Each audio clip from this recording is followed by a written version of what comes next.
24 जुलाई 2025 को कान्हा शांति वनम में पूज्य चारी जी महाराज के 98वें जन्मोत्सव के अवसर पर प्रिय दाजी द्वारा दिया गया संदेश। प्रकृति के समरूप होना। प्रिय मित्रों, उन्नति करना यानी छोड़ देना। जब हम किसी बीज को देखते हैं तब हम सत्य को प्रत्यक्ष देखते हैं। उस बीज में वह सब कुछ समाया है जिससे वृक्ष बनता है, जड़ें, तना, शाखाएं, पत्तियां और फूल। लेकिन बीज को अपना वास्तविक स्वरूप बनने के लिए फूटना होगा। उसे अपने सुरक्षात्मक कवच को छोड़ना होगा। जीवन तभी शुरू होता है जब हम कुछ चीजों को छोड़ना सीखते हैं। यही प्रकृति से मिलने वाली पहली सीख है। उन्नति करना यानी छोड़ देना। मात्र वृक्ष को इसकी जानकारी होती है। जब पतझड़ का मौसम आता है तब वह अपनी पत्तियों को पकड़कर नहीं रखती, वह उन्हें सहजता और गरिमा के साथ छोड़ देती है ताकि इन पत्तियों के लिए स्थान बन सके। हम जिस बात को अक्सर भूल जाते हैं उसे वह भली भांति याद रखती है कि किसी भी वस्तु या स्थिति को कसकर पकड़े रखने से जीवन रुक जाता है। माँ का हृदय भी इस बात को जानता है। 9 महीने तक माँ अपने गर्भस्थ शिशु के हृदय एक साथ धड़कते हैं।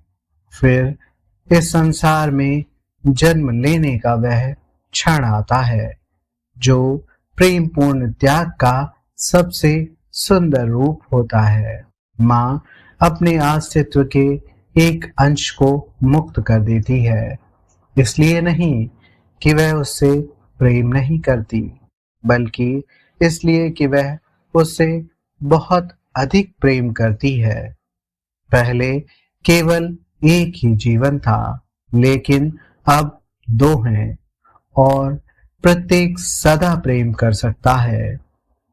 प्रेम का चक्र। 3 सरल सत्य एक अंतहीन चक्र बनाते हैं। पहला, उन्नति करना यानी छोड़ देना। दूसरा, प्रेम उन्नति के माध्यम से स्वयं को प्रकट करता है। तीसरा, प्रेम करना यानी नियंत्रण को छोड़ देना। यह चक्र सांस लेने जैसा है। प्रत्येक क्रिया अगली क्रिया की ओर ले जाती है। सांस लेना, सांस छोड़ना और फिर से सांस लेना। जीवन की गति भी ऐसी ही है। जब हम किसी नई चीज की रचना करते हैं, चाहे वह कोई गीत हो, चित्रकला हो अथवा कोई संबंध, तब हम प्रेम प्रकट करते हैं। सृजन करने की यह तीव्र इच्छा प्रेम की उस स्वाभाविक आवश्यकता से उत्पन्न होती है जो स्वयं को प्रकट करना और बांटना चाहता है। यहाँ तक कि बीन बैग में भी प्रेम ने स्वयं को अनगिनत रूपों में अभिव्यक्त किया है। प्रेम से ही सब कुछ बढ़ता है। चारी जी कहा करते थे, प्रेम इस संसार की प्रेरक शक्ति है। विरोधाभास। यह एक बड़ा विरोधाभास है। किसी से वास्तव में प्रेम करने के लिए आपको उसे मुक्त करना होगा। आरंभ में तो यह असंभव सा लगता है। हम किसी से प्रेम करें और उसे मुक्त भी कर दें, ऐसा एक साथ कैसे हो सकता है? लेकिन जरा सोचें, यदि गुलाब की कली को सुरक्षित रखने वाली परतें न खुलें, तो क्या वह कभी खिल पाएगी? यदि कोया अपने रेशों को न छोड़े, तो क्या तितली बाहर आ सकेगी? यदि हृदय को मिलने के लिए निश्चित शर्तें पूरी करनी पड़े, तो क्या वे वास्तव में मिल पाएंगे? वास्तविक प्रेम में कोई अपेक्षाएं, मांगे या बंधन नहीं होते। यह मुक्त होता है। वास्तविक अनासक्ति उदासीनता नहीं है, बल्कि ऐसा गहन प्रेम है जो आप पर अपना हक जताकर बांधने की बजाय आपको मुक्त कर देता है। हम अक्सर प्रेम और आसक्ति को एक समझ लेते हैं, लेकिन आसक्ति तो प्रेम का ऐसा परिधान है जो आपको भयभीत करता है। आसक्ति उसे पिंजरा बना देती है और उसे परवाह का नाम दे देती है। यह लोगों को निर्भर बनाकर उसे भक्ति का नाम देती है। पौधे को अधिक जानकारी होती है। वह जानता है कि हवा उसके फूल की सुगंध को उड़ा ले जाएगी। वह जानता है कि अंततः उसके फल नीचे गिर जाएंगे, लेकिन वह विरोध नहीं करता। वह अधिक बड़ा होता जाता है। उसकी प्रकृति है बढ़ते जाना, स्वतंत्रता देना और बीज फल फूल टहनियों के रूप में अधिक जीवन की रचना करते जाना। मानव होने की चुनौती। हम मानव अपने चयन स्वयं कर सकते हैं और अपने अस्तित्व के प्रति सजग हो सकते हैं। हालांकि यह अहंकार है जो हमें मैं और मेरा का भाव महसूस करवाता है, जिसके कारण हम वस्तुओं को पकड़े रखते हैं और अपनी पहचान उन्हीं से बनाते हैं। विश्वास का अभाव भी हमें भविष्य की सुरक्षा के लिए उनका संचय करने को बाध्य करता है। जब हम ध्यान करते हैं तो ये बंधन टूटने लगते हैं और हम अपने विचारों व भावनाओं के बारे में अधिक सचेत होते जाते हैं। हम यह पहचानना सीखते हैं कि क्या वास्तविक है और क्या भ्रम है, क्या शाश्वत है और क्या क्षणिक। हम अपने निम्न स्व यानी अहंकार के परे जाकर वस्तुओं और परिस्थितियों को अनंत के परिप्रेक्ष्य में देखना आरंभ करते हैं।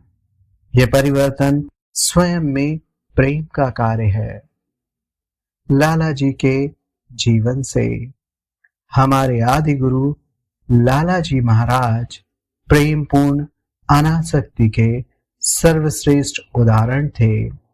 उदाहरण के लिए सामूहिक ध्यान करवाते हुए जब उन्हें अपनी पुत्री के देहांत का समाचार मिला, तब वे वहीं पर चुपचाप बैठे रहे और उनकी आंखों से अश्रु की धारा बहने लगी। उन्हें देखकर एक संत तुल्य व्यक्ति ने पूछा, एक संत रो कैसे सकता है? संत रो सकता है क्योंकि वह परवाह करता है। लाला जी कुछ देर तक शांत बैठे रहे और फिर उन्होंने पास पड़े कुछ सूखे पत्तों को उठाया और मसल दिया। पत्तों से चटकने की आवाज आई। वे बोले, निर्जीव सूखे पत्तों को मसलने पर उनसे भी आवाज आती है। फिर मैं तो एक सजीव व्यक्ति हूं। जब जुड़ा हुआ अंश अलग होता है तो रुदन स्वाभाविक है। उन्होंने आगे कहा, मनुष्य स्वाभाविक रूप से प्रेम, परवाह और लगाव की अनुभूति करते हैं, चाहे वे मुक्त हों या नहीं। हम मानव से दयालु और फिर दैवीय बनने की प्रक्रिया में हैं। जैसे जैसे हम विकसित होते जाते हैं, वैसे वैसे हम सृष्टि से अलग होने की बजाय उसकी सच्चाइयों के साथ एक रूप हो जाते हैं। यही प्रेम पूर्ण अनासक्ति है। गहराई से महसूस करते हुए मुक्त करना। गलत तरीका।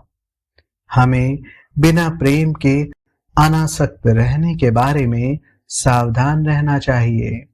यह भाव शून्य रूखा होता है। इसका कोई आध्यात्मिक मूल्य नहीं होता।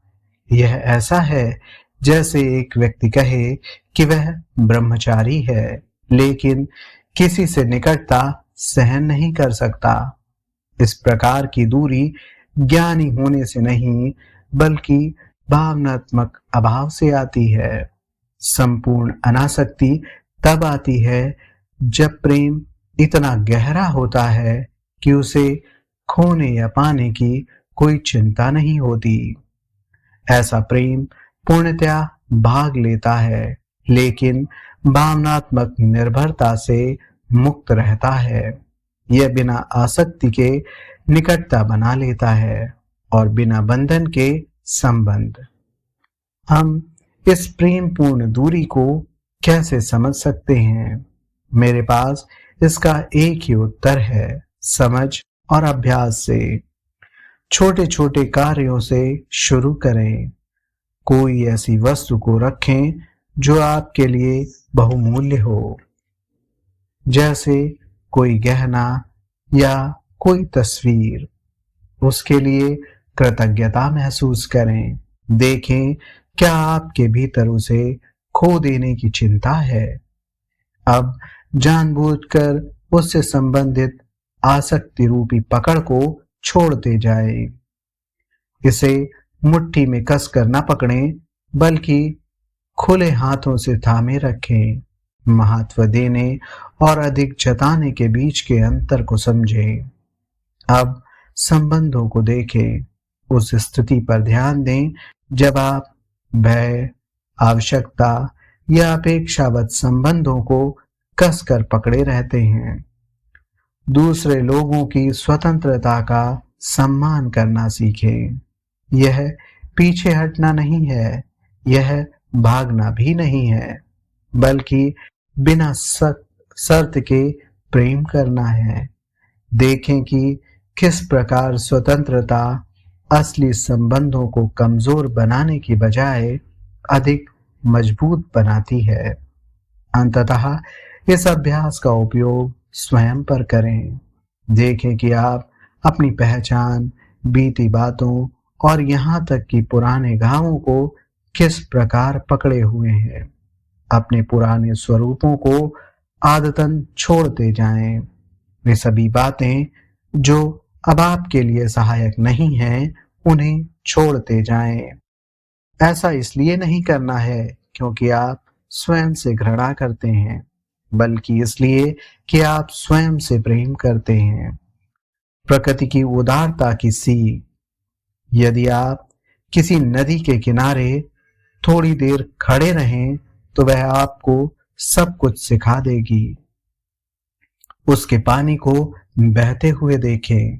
वह ना तो उन चट्टानों को पकड़े रखती है जिन्हें वह स्पर्श करती है, ना ही उन किनारों को जिन्हें वह पोषित करती है। नदी हर क्षण अपना सर्वस्व समर्पित करती है, लेकिन वैसी ही बनी रहती है। वह अपने आप को निरंतर अर्पित करते हुए अंततः सागर में अपना शरण स्थल पाती है। लेकिन प्रकृति की सीख और भी गहराई में जाती है। इस बारे में सोचें। संतरे का पेड़ कभी नहीं कहता कि हर सुबह उसके फल के बदले उसे संतरे का रस चाहिए। आम का पेड़ भी आम की कीमत के रूप में आम रस नहीं मांगता। ये पेड़ सबसे साधारण वस्तुएं लेते हैं, जैविक कचरा, पानी व सूर्य का प्रकाश, और उन्हें फल रूपी मीठे उपहारों में परिवर्तित कर देते हैं। गाय जो हमें दूध देती है, उसको भी कुछ नहीं चाहिए। वह दूध के बदले में दूध नहीं मांगती। वह घास, घास और केवल घास ही खाती है। लेकिन हम में से कुछ लोग उसे भी खा लेते हैं, जिससे हम अपने पेट को उन जीवों की शमशान भूमि बना देते हैं जो निस्वार्थ भाव से हमारी सेवा करते हैं। हम इससे क्या सबक सीख सकते हैं? भले ही हम श्रेष्ठ गुणवत्ता वाली सभी वस्तुएं खाते हैं, लेकिन हम उनके बदले में क्या देते हैं? इस प्रश्न ने मेरे सहयोगियों को कई बार अपने कार्यों से विराम लेकर सोचने के लिए बाध्य किया है। मैंने हमेशा ही यह माना है कि केवल दैवीय स्तर का प्रेम ही है जो बढ़ने, प्रेम करने और स्वतंत्रता देने की इन 3 मानवीय आवश्यकताओं को पूरा कर सकता है। प्रकृति प्रेम पर आधारित है, वह कुछ नहीं मांगती, लेकिन सब कुछ बांट देती है। यह प्रेमपूर्ण अनासक्ति का सर्वोच्च स्वरूप है। प्रेमपूर्ण अनासक्ति के बारे में यही प्रकृति का मौन संदेश है, जो इतना मूलभूत है कि इसे अक्सर अनदेखा कर दिया जाता है। बादल पानी एकत्रित करता है, उसके बोझ से भारी हो जाता है और फिर वह सारा पानी बरसात के रूप में छोड़ देता है। क्या ऐसा करने से वह छोटा हो जाता है? नहीं, वह परिवर्तित हो जाता है, अधिक हल्का होकर आकाश में तैरता है। वर्षा नदियों में परिवर्तित हो जाती है, वह बीजों को पोषित करती है और फिर यही पानी वाष्प बनकर पुनः बादल बनाता है। आपकी सांस लेने की प्रक्रिया भी यही सिखाती है। जब आप सांस बाहर छोड़ते हैं, तब आप कुछ तो त्याग देते हैं। जब आप सांस लेते हैं, तब आप कुछ भीतर लेते हैं। हमेशा के लिए अपनी सांस को रोक कर रखने का प्रयास करें और तब आप पाएंगे कि आपका जीवन ही इसका विरोध करेगा। कभी कभार जिस बात को आपका मस्तिष्क भूल जाता है, उसे आपका शरीर याद रखता है। पकड़ कर रखना और छोड़ना जीवन के नृत्य के 2 अंग हैं। चौथा उसूल, प्रकृति का तरीका सरल है। अपने जीवन को सादा बना लें ताकि वह प्रकृति से मिलजुल जाए। पूज्य बाबूजी। जीवन में इस सिद्धांत को अपनाना विकास का सबसे गतिशील तरीका है। सरलता ही प्रकृति का सार है। परम तत्व में इसी का अस्तित्व था, लेकिन अभी तक उसने पूर्ण रूप धारण नहीं किया है। यही स्वयं प्रकृति की जीवन शक्ति है, वह स्थान जहां से सभी गतिविधियां आरंभ होती हैं, जो वास्तव में मूल स्रोत है। जटिलताओं को दूर करना ही जीवन में सरलता प्राप्त करने का एकमात्र तरीका है, लेकिन हम लोगों ने इस सरल बात को अधिक जटिल बना दिया है। हमने विचारों, इच्छाओं और कार्यों का जाल निर्मित कर दिया है, जो प्रकृति के सहज प्रवाह के विपरीत कार्य करता है। एक संकाय सदस्य खुली हवा में टहलने की सलाह देता है और दूसरा सदस्य सर्दी जुकाम से बचने की सलाह देता है। एक पैसा कमाने को कहता है तो दूसरा कोई अलग मार्ग अपनाने की सलाह देता है। पूज्य बाबूजी कहते हैं कि हमने जो कुछ बनाया है वह परस्पर विरोधी प्रवृत्तियों का संपूर्ण समुच्चय है। संतरे के वृक्ष को इन सभी परेशानियों का सामना नहीं करना पड़ता। वह फल देने या ना देने के बारे में नहीं सोचता। गाय यह नहीं सोचती कि दूध देना चाहिए या नहीं। वे प्रकृति की ही भांति पूर्ण सरलता में जीवित रहते हैं। हमने जिस कृत्रिम जाल को बनाया है, उसे तोड़कर उस अव्यक्त शक्ति को पुनः प्राप्त करना है, जो प्रकृति का सार स्वरूप है।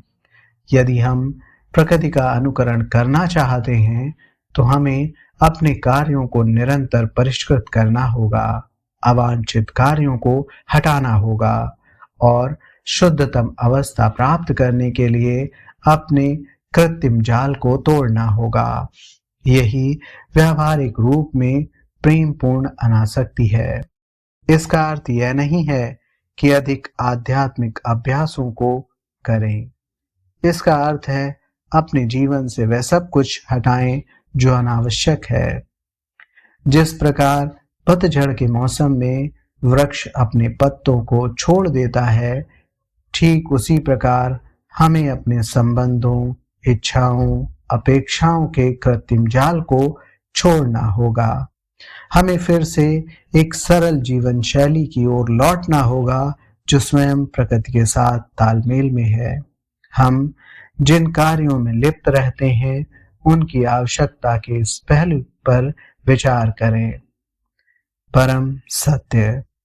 असली समस्या यही है। संतरे का वृक्ष बिना किसी प्रत्याशा के मिट्टी, पानी और सूरज के प्रकाश को मिठास में परिवर्तित कर देता है। गाय केवल घास खाती है, वह उसे भोजन में बदल देती है और बदले में कोई अपेक्षा नहीं करती। वे सभी दैवीय व्यवस्था का पालन करते हैं, यानी बिना किसी सोच विचार के बस देते रहना है। हम जो संसार की सबसे श्रेष्ठ वस्तुएं ग्रहण करते हैं, अक्सर इस मूलभूत नियम को ही भूल जाते हैं। हम संतरे की मिठास को लेते हैं, गाय से दूध लेते हैं और धरती की प्रचुर संपदा का उपभोग करते हैं, लेकिन हम वापस क्या देते हैं? इस प्रश्न से हमें नगण्यता महसूस होनी चाहिए और इसे हमें अपने वास्तविक उद्देश्य की याद दिलानी चाहिए। बड़ी समस्या अपने आप ही चली जाती है। जब हम छोड़ते जाते हैं तब हमें अधिक मिलता है। किसी संबंध को हम जितनी अधिक स्वतंत्रता देते हैं, हमारा नाता उतना ही मजबूत बनता जाता है। जब हम मुक्त कर देते हैं तभी हम उन्नति करते हैं। यहाँ कोई योजना या रणनीति नहीं है। प्रेम इसी प्रकार कार्य करता है और दैवीय व्यवस्था का ऐसा ही संचालन होता है। प्रेम कोई बंद प्रणाली नहीं है, यह एक मुक्त प्रवाह है। यह हवा, पानी एवं प्रकाश की तरह प्रवाहित होता है, जो हमेशा वापस आता है और निरंतर बदलता रहता है। जब हम इस दैवीय व्यवस्था का पालन करते हैं और बदले में कुछ भी न पाने की अपेक्षा के देते हैं, तब हमें यह बोध होता है कि प्रेम पूर्ण अनासक्ति कोई कार्य नहीं है, बल्कि वही हमारा स्वभाव है, एक स्वीकृति। अंततः हम प्रेम पूर्ण अनासक्ति का अभ्यास नहीं करते, हम स्वीकारते हैं कि ऐसा हम नित्य करते हैं। हम कोई अलग अलग जीव नहीं हैं जो एक दूसरे से दूर हो जाने की कोशिश कर रहे हैं। जीवन निरंतर परिवर्तित हो रहा है, पुराने स्वरूप को त्याग रहा है और नए स्वरूपों में स्वयं को प्रेम कर रहा है। आपकी प्रत्येक सांस के साथ यह ब्रह्मांड आपके अस्तित्व से प्रेम करता है। जब ना देने के बारे में नहीं सोचता, गाय यह नहीं सोचती कि दूध देना चाहिए या नहीं। वे प्रकृति की ही भांति पूर्ण सरलता में जीवित रहते हैं। हमने जिस कृत्रिम जाल को बनाया है, उसे तोड़कर उस अव्यक्त शक्ति को पुनः प्राप्त करना है, जो प्रकृति का सार स्वरूप है। यदि हम प्रकृति का अनुकरण करना चाहते हैं, तो हमें अपने कार्यों को निरंतर परिष्कृत करना होगा, अवांछित कार्यों को हटाना होगा और शुद्धतम अवस्था प्राप्त करने के लिए अपने कृत्रिम जाल को तोड़ना होगा। यही व्यावहारिक रूप में प्रेम पूर्ण अनासक्ति है। इसका अर्थ यह नहीं है कि अधिक आध्यात्मिक अभ्यासों को करें। इसका अर्थ है अपने जीवन से वह सब कुछ हटाएं जो अनावश्यक है। जिस प्रकार पतझड़ के मौसम में वृक्ष अपने पत्तों को छोड़ देता है, ठीक उसी प्रकार हमें अपने संबंधों, इच्छाओं, अपेक्षाओं के कृत्रिम जाल को छोड़ना होगा। हमें फिर से एक सरल जीवन शैली की ओर लौटना होगा जो स्वयं प्रकृति के साथ तालमेल में है। हम जिन कार्यों में लिप्त रहते हैं उनकी आवश्यकता के इस पहलू पर विचार करें।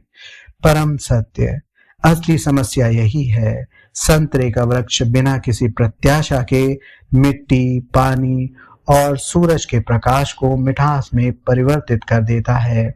गाय केवल घास खाती है व आप एक बच्चे, एक सपने या एक क्षण को जाने देते हैं। तब आप जीवन के प्रवाह के साथ सामंजस्य में होते हैं। नदी जानती है कि वह सागर के पास लौट जाएगी। बादल को मालूम है कि वह बरसेगा, फिर बरसा हुआ पानी सूखकर वापस बादल बन जाएगा। बीज को मालूम है कि उसे बढ़ने के लिए फूटना ही होगा। हम भी हृदय की गहराई में जानते हैं कि प्रेम करना यानी अनावश्यक बातों को छोड़ देना, प्रेम के साथ मुक्त करना यानी स्वयं प्रेम बन जाना। जब हम सरलता के इस स्तर पर पहुंचते हैं, हमारी सभी इंद्रियां विलीन हो जाने पर, पूर्व संस्कारों के मिट जाने के बाद जो शेष रह जाता है उसके साथ एक रूप हो जाती हैं। केवल तभी हम स्वयं को ईश्वर के साथ लय में होने एवं प्रकृति की सरल, प्रेमपूर्ण और उदार व्यवस्था के साथ पूर्ण सामंजस्य में रहने के रूप में सोच सकते हैं। आमंत्रण, इन शब्दों को अधिक गंभीरता से न लें, उन्हें अपना काम पूरा करने दें, फिर उन्हें जाने दें। ये याद रखने वाली बातें नहीं हैं, बल्कि ये अनवरत प्रवाह के साथ जाने के आमंत्रण हैं। यदि आप छोड़ देने से घबराते हैं तो याद रखें कि छोड़ देना नया जीवन लेकर आता है, नुकसान नहीं है। हर सुबह दर्शाती है कि अंत नई शुरुआत की ओर ले जाता है। हर सांस दर्शाती है कि छोड़ने से ही ग्रहण करने के लिए स्थान बनता है। पूरे दिल से प्रेम करें, इसलिए नहीं कि वह आध्यात्मिक है या मनोरंजक है, बल्कि इसलिए कि प्रेम इसी तरह से कार्य करता है। बंद मुट्ठी केवल वस्तुओं को पकड़े रखती है, ब्रह्मांड खुले हाथों में है। नदी जो सिखाती है, बादल जो सिखाता है और हर एक माँ के हृदय को जो मालूम है वह यह कि प्रेम करना यानी छोड़ देना, छोड़ देने यानी स्वतंत्र करने से हम वह प्रेम बन जाते हैं जिसकी हमें तलाश है। बस यही शिक्षा है, आसान, पूर्ण और चिरस्थायी। प्रेम और आदर सहित कमलेश। 24 जुलाई 2025 को कान्हा शांति वनम में पूज्य श्री चारी जी महाराज के 98वें जन्मोत्सव के अवसर पर दिया गया संदेश। धन्यवाद।